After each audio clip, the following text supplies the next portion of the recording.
हे खग मृग हे मधुकर श्रेणी तुम देखी सीता मृग ने। हे खग हे पक्षी क्या आपने मेरे सीते को देखा है क्या? मेरी सीते ना जाने कहाँ किस ओर चली गई है, कोई किसी ने देखा है क्या? एक मृग दिखाई पड़ा, हे मृग क्या आपने मेरे सीते को देखा है क्या? मेरी सीते बिल्कुल तुम्हारी तरह थी, ना जाने मेरी सीते किस ओर कहाँ चली गई है। आज राम जी उस एक बिरही व्यक्ति के भांत विलाप कर रहे हैं।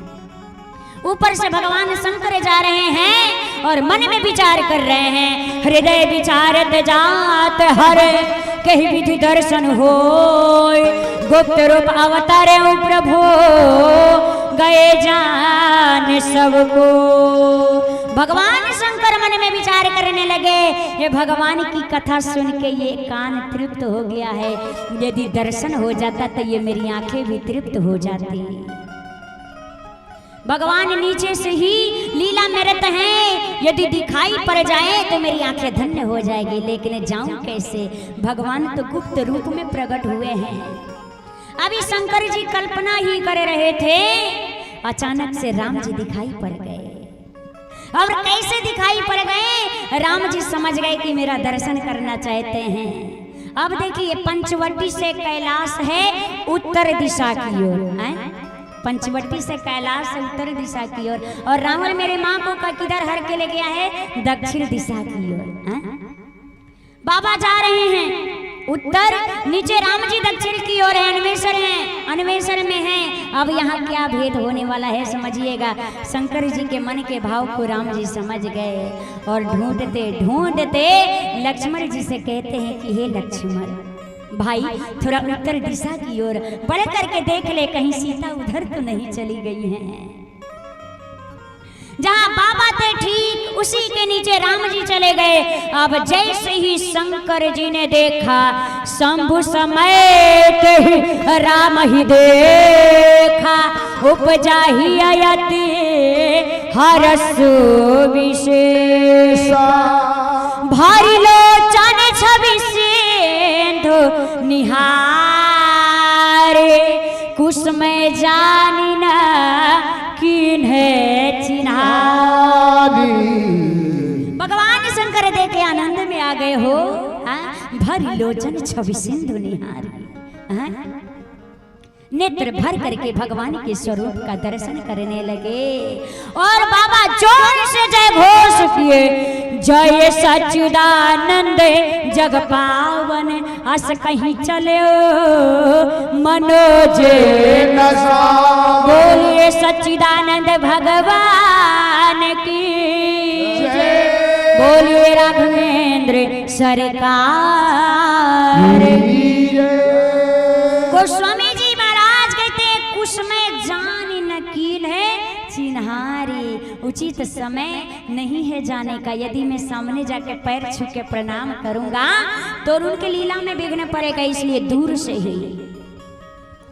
अब राम जी रो रहे हैं, रोते हुए शंकर जी के पास जाके हाल चाल पूछे, क्या हाल चाल है? तो लीला में विघ्न पड़ेगा, इसलिए दूर से प्रणाम किए। जीवन में जब कभी भी अपने श्रेष्ठ का कोई व्यवहार यदि समझ में नहीं आए ना, तो समझ लेना चाहिए कि अभी उस व्यवहार को समझने योग्य मेरी बुद्धि नहीं हुई है। होता क्या है, उल्टा प्रश्नवाचक चिन्ह लगा देते हैं, ऐसा नहीं करना चाहिए। यही घटना घटी भगवान शिव के एक प्रणाम ने ही माता सती को भ्रम में डाल दिया। पिता के साथ यदि पुत्र यात्रा में हो, यदि पिताजी किसी को प्रणाम करे तो पुत्र को ये पूछने का कोई अधिकार नहीं है कि आपने उनको प्रणाम क्यों किया है, किस लिए किया। पुत्र का भी अधिकार होना, पुत्र का ये अधिकार होना चाहिए, पिता ने प्रणाम किया तो मैं भी प्रणाम करूं। यदि पति के साथ में पत्नी यात्रा में हो, यदि पति किसी को प्रणाम करे तो पत्नी को पूछने का कोई अधिकार नहीं है कौन है, क्यों प्रणाम किए हो, पत्नी को भी प्रणाम कर लेना चाहिए। सच्चिदानंद कह के प्रणाम किए, क्यों? कहने लगी ये भगवान है, ये कौन है? भगवान कहीं रोते हैं। शंकर जी ने कहा जिस भगवान की कथा सुनने हम और आप अगस्त ऋषि के पास गए थे, ये वही भगवान है। सती जी कहती हैं ये भगवान ने, भगवान कहीं रोते हैं? यदि भगवान होते तो उनको पता नहीं होता कि उनके पत्नी को कौन चुरा के ले गया है? अंतर्यामी है, सर्वत्र है, सभी जगहों पे है, लेकिन ये भगवान नहीं हो सकते हैं। शंकर जी ने बहुत समझाया, देवी ये वही है, ब्रह्म है। शंकर जी कहते हैं कि देवी जिनकी भक्ति मैंने अगस्त ऋषि जी को दी है वही मेरे इष्ट देव हैं, इन्हें प्रणाम करिए। मैया ने एक तो प्रणाम नहीं की और अनेक प्रकार से जब भगवान शंकर कह करके थक गए तो जब संशय देखे कि बढ़ गया है तो उन्होंने कहा कि अभी बहुत दूर नहीं निकले हैं, जो तुम्हारे मन अति संदेह तो किन्हें जाए परीक्षा ले। यदि संशय बने रहे तो राम जी बहुत दूर नहीं गए हैं, जाकर के परीक्षा लीजिए। क्यों नहीं जाकर के परीक्षा ले रही हो? सती सोचने लगी ये उपाय ठीक है। शंकर जी बोले अब तक जो कहता रहा वो ठीक नहीं रहा, अब ये ठीक लग रहा है आपको। बाबा ने कहा देवी जिनकी परीक्षा लेने आप जा रही हो ना, वो जीव नहीं, वो साक्षात जगदीश हैं। विवेक पूर्वक परीक्षा लेना, परीक्षा में कोई चूक न हो जाए। सती मैया गई और जीवन का एक महत्वपूर्ण सूत्र याद रखिएगा, जो आचरण यहाँ पर धारण की है वही दुविधा के समय श्रेष्ठ आचरण है। शंकर जी सोचने लगे, मैं समझा रहा हूं पर बात समझ में नहीं आ रही है। आपको एक घटना सुनाती हूं। जब भीम भैया ने दुर्योधन को, जब भीम भैया दुर्योधन को कमर पे वहां जाकर के जब मार दिया और दुर्योधन का प्राण निकलने वाला था कुछ ही देर में, तब कृष्ण भगवान दुर्योधन के सामने आए और दुर्योधन के सामने जाकर के बोले, दुर्योधन तुमको मैं कितना समझाता रहा, कितना समझाया कि मेरी बात मान लो, मेरी बात मान लो, तुमने मेरी बात को नहीं माना। अगर तुम मेरे बात को मान लिए होते आज इस दशा में तुम नहीं पहुंचे होते। तुम मेरी बात को नहीं मानी इसलिए आज इस दशा में तुम पहुंच गए। मेरी बात मान लिए होते तो आज ऐसी दशा नहीं होती तुम्हारी। दुर्योधन जोर से हंसे। दुर्योधन ने जोर से हंसा और कहा, व्यक्ति मरते हुए व्यक्ति के साथ में विनोद अच्छा नहीं लगता प्रभु। आपने क्या कहा? बात मान ली होती। आपने क्या कहा? तुमने मुझे समझाया और मैंने माना नहीं। कृष्ण तुम यदि मुझे समझाते और मैं नहीं समझता, भगवान जिसको समझाना चाहे और वो व्यक्ति समझ नहीं पाए, ऐसा कहीं होता है? अरे जैसा आप करना चाहते थे वैसा आपने तो करवा दिया। ये सब आप ही की लीला थी प्रभु।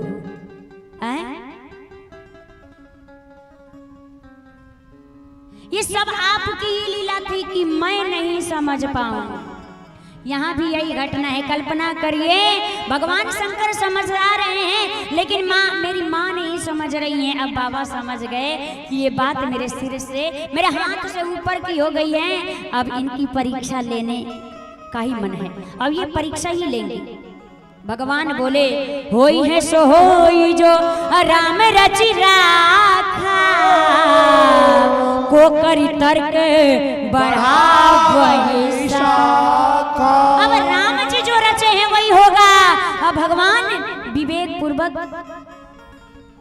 सारा भार ब्रह्मा जी के ऊपर सौंप दिए और उन्होंने बेच दिया। अब सती जी पुनि पुनि हृदय विचार करी, धरि सीता कर रूप, आगे होई चली पंथ ही आवत नर भो। बहुत विचार करने के बाद सती मैया का रूप धारण की, सोचने लगी अपने पत्नी के लिए रो रहे हैं। यदि ब्रह्म होंगे तो पहचान लेंगे, अगर साधारण मानव होंगे तो सीते सीते कह के लिपट जाएंगे। सीता माता का रूप धारण करके राम जी के आगे आगे चलने लगे। लक्ष्मण भैया ने देखा, लक्ष्मण देख उमाकृत वेशा, चकित भय भ्रम हृदय विशेखा। अरे ये तो सती जी लगती है, लगता है प्रभु की कोई लीला चल रही है। राम जी देखे, राम जी आए और सती जी को जोड़ पाने प्रभु किन्हें प्रणाम, पिता समेत लेने जे नाम। राम जी ने दोनों हाथ को जोड़ा और कहा, मैं दशरथ नंदन राम आपको प्रणाम करता हूँ। अकेले अकेले घूम रही हो, बाबा जी कहाँ? अरे यहाँ राम जी के शब्दावली पर ध्यान दीजिए। उन्होंने कहा, कहे बहोरी कहाँ वृष के तो विपिन अकेले फिरहु के ही है तू। प्रभु ने पहले अपना नाम नहीं बताया। जोरी पानी प्रभु कीन प्रणाम, पिता समेत लेने नाम। अपना परिचय देते समय अपने श्रेष्ठ का परिचय देना चाहिए। मैं इनका पुत्र फला हूँ, फला पुत्र फला हूँ। राम जी ने, मैं दशरथ नंदन राम आपको प्रणाम, मैं राम नहीं प्रणाम कर रहा हूँ, मैं दशरथ नंदन राम आपको प्रणाम करता हूँ।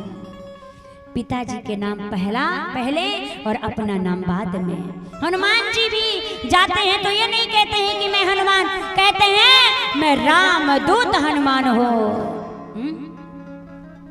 अब देखिए, कई लोग टीवी और सीरियल में या महाभारत रामायण में देखते होंगे, जब सभी योद्धा का रथ होता है तो सभी योद्धाओं के रथ पे झंडा बना होता है, बना रहता है। उस झंडे पे पताका, उस झंडे का पताका ही बताता है कि अमुक व्यक्ति है, कौन वीर का रथ है।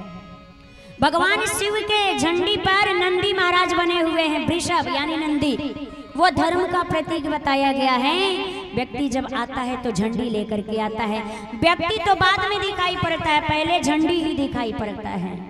यहाँ पर जब दूर से झंडी दिखाई नहीं पड़ा तो यहाँ राम जी ने कहा, शंकर जी कहाँ हैं, दिखाई नहीं दे रहे हैं, आप यहाँ अकेले घूम रही हैं। मानते हैं शंकर जी दिखाई नहीं पड़ रहे हैं, माँ धर्म के ध्वजा को लेकर के चलने वाले भगवान शिव कहाँ हैं? भगवान नहीं हैं, लेकिन वो तो छोड़िए, झंडा भी दिखाई नहीं दे रहा है। बाबा यानी आपके साथ में नहीं है, आप अकेले घूम रही हैं, पता नहीं है ये कितना भयानक जंगल है, ये कितना भयानक वन है। सीता को मैंने अकेला छोड़ा, कोई हरण करके लेकर के चला गया, आप भी अकेले घूम रही हैं। राम जी बताएं, अब सती माता के पांव तले जमीन खिसक गया। अपराध का बोध हुआ, मैं शंकर कर कहा न माना, निज ज्ञानो राम पर अरे मैंने अपने पति के वचनों पर विश्वास किया, अपनी अज्ञानता के कारण भगवान में जीव का बोध किया।